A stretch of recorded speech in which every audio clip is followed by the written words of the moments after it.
Hello everyone, it's Shane Kanto, your Wasteland reviewer, and I'm here to review Season 4 of Aggretsuko. And this is from Netflix and is an anime series and focusing on a whole world of humanoid animals. And we have Retsuko, who is our main character, and in the previous season went into a career of music and dealt with stalkers and took things in a very different direction. A lot of this fourth season really focuses back on the workplace environment and being back in an office, as she works in the accounting department of this company.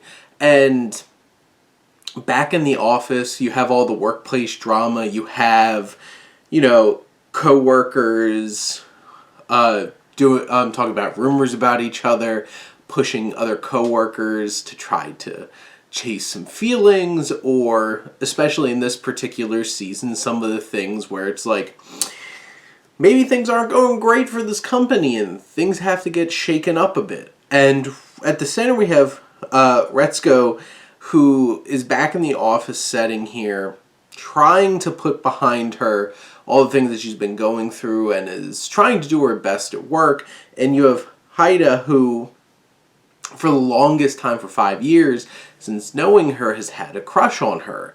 And he's being pressured by Feniko and some of his other coworkers to finally step up and share his feelings. And you have that dynamic, and at least for the first couple episodes, it really focuses on this potential budding relationship and what Haida's going to do in terms of actually acting on his feelings.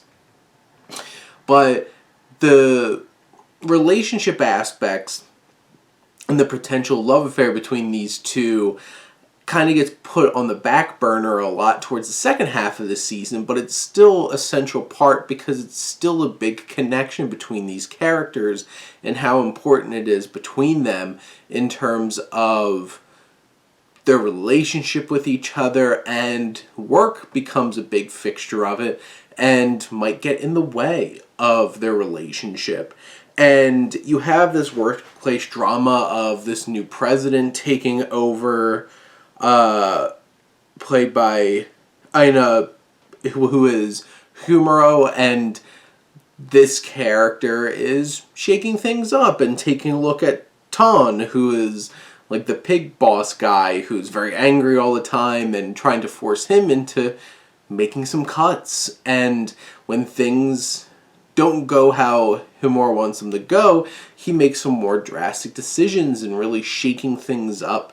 And Haida becomes a big part of his new future of what he sees this company being.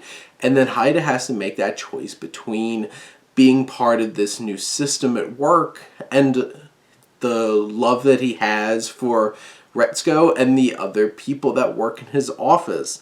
And it's starting to deal with things like layoffs and potential fraud and different kinds of things like that, and what everybody in the office is going to do to try to find out what's going on, what Kimura is trying to do to this place. Along the way, you have such a great, crazy cast of characters. Feniko is one of my favorites.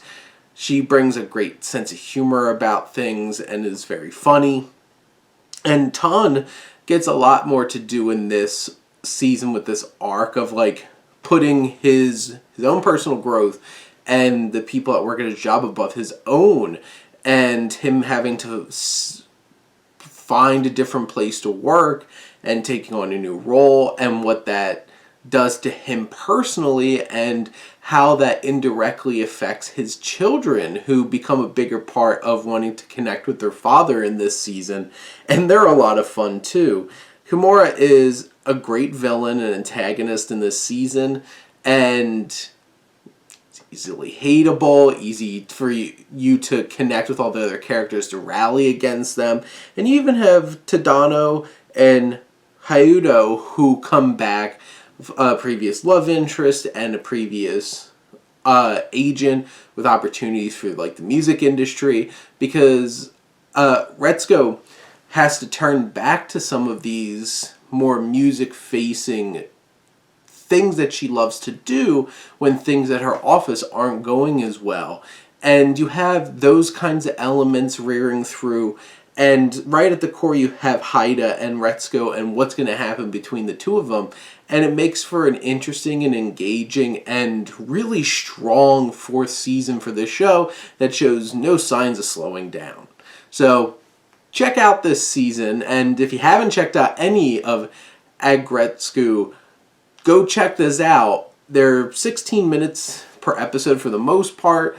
There's 10 episodes a season. This is something to really easily catch up on. And it's definitely worth your time. It's very relatable. And, you know, she loves to do screaming metal music. And that's pretty cool, too.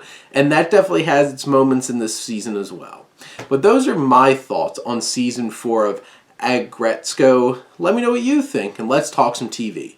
But thank you as always for tuning in and supporting your Wasteland reviewer.